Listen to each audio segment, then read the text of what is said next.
What's up YouTube, welcome back. This week we're going to do another Crush the Line. I was really surprised and super grateful a couple weeks ago when I did a Crush the Line episode on how to run Phil's Hole on McCoy's Chute Rapid on the Ottawa River. A lot of people said that was super useful for them and they were really fired up about it, and it got me thinking about other things that would be useful information, lines you can crush, and I thought I'd take it in a slightly different direction this week and talk about how to surf Garburator Wave.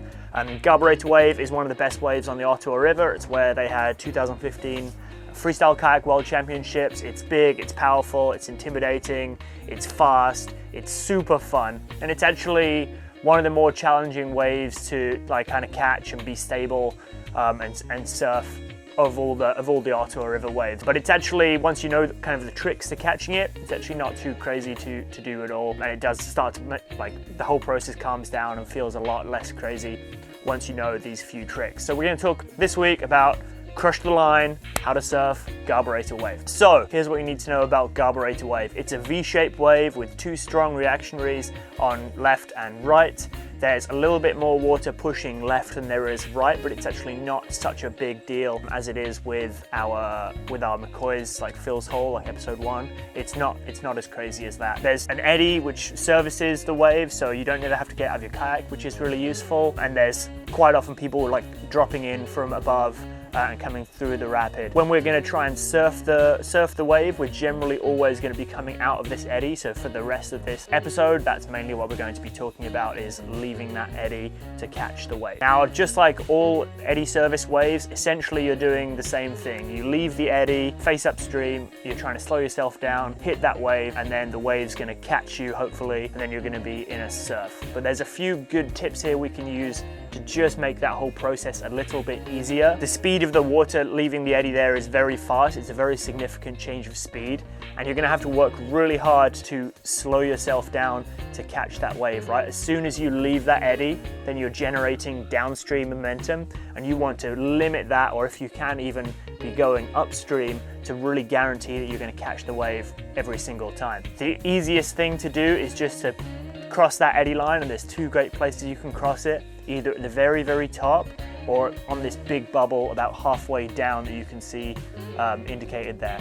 If you try and cross lower than that, right on where the island is, sometimes you can just catch your stern of your kayak a little bit on the island and get janked up, so try and avoid that spot. Just aim for one of those other two spots. The most simple way is just to cross the eddy line in one of those two places, be pointing upstream, and paddle hard, right? Or that's what it would seem like, but that's actually not the easiest way to catch the wave. And although that will work, here's a few ways you can guarantee you're gonna catch the wave.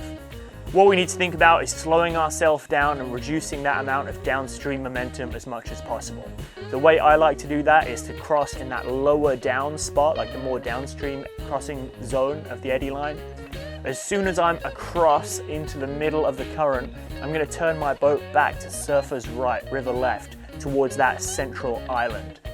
At which point I'm going to start paddling super hard, while simultaneously changing my edges a little bit as I change direction, because I would have had my right knee up as I cross that eddy line, and now I'm going to have my left knee up just a little bit, not too much, but remember, if you don't change edges, you will flip over as you change direction. I'm trying to paddle upstream, not to get upstream, but just to reduce that downstream momentum as much as possible. I've turned back to the right so that I can hit that surfer's right reactionary nice and early on, nice and high up, and by hitting that, it's reducing my momentum even further.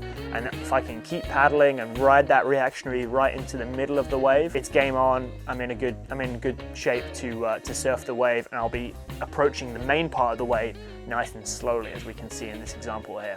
Right as you get to that apex point of the wave where the two reactionaries meet, at some water levels it can be quite foamy and quite powerful. And what that's going to feel like is a big kick in the back, and you're going to be jolted forwards. If you're anticipating that kick coming and you know it's coming, it won't catch you by surprise, and you'll be able to paddle through, pull a nice strong stroke and pull yourself into a forward stroke, no problems. A lot of people get caught out on this wave because they don't expect that kick to be so strong, and then they get bucked onto their face because they're trying to overcorrect for how strong it is. So as long as you're anticipating it, you're slightly leaning back into it, it's going to be totally fine. You're going to be able to just surf out no stress. If you cross at that higher spot that we talked about earlier, that higher up the eddy line spot, you're just gonna have to do more work and paddle a bit harder upstream, a bit more, so you're slowing yourself down, right? And then the same process, you're gonna catch that like the river right reactionary. So I'd say that fast 3 times, river right reactionary, river right reactionary, river right.